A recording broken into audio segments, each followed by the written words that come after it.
I want to pick up again with that term caritas where I left off. We're still talking about the comedy of errors. Caritas, Caritas. It's where we get our English word charity. And caritas means perfect love, God's love. That's why it's carried down to us in our word charity. When we give charity, we're supposed to do it perfectly, right?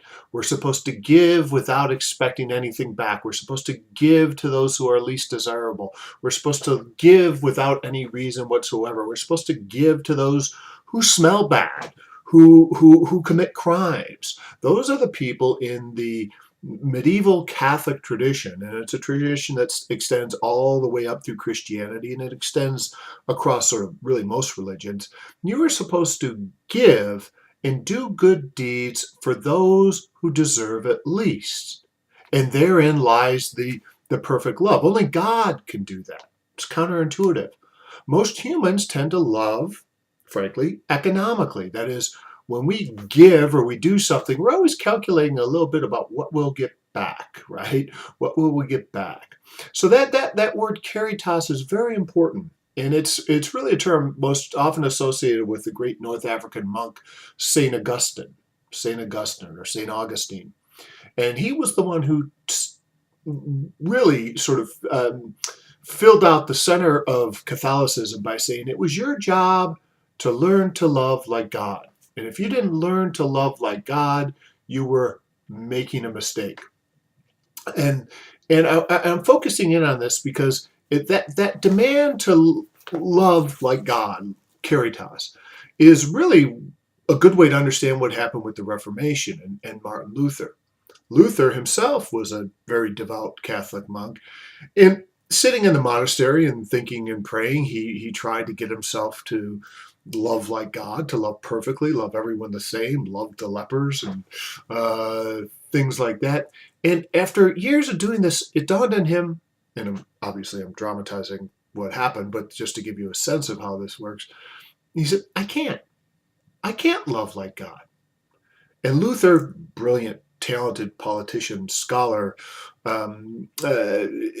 extraordinary guy, but not short on ego either, said, if I can't do it, it's not me that's wrong, it's the system. We can't love like God. We are by definition imperfect. Finding that perfect love, or closing that circle between one and another, just isn't possible. Think of the Sistine Chapel, even though that comes out of a Catholic tradition, and that great sort of picture where God's finger is reaching down and almost touching atoms, but not quite.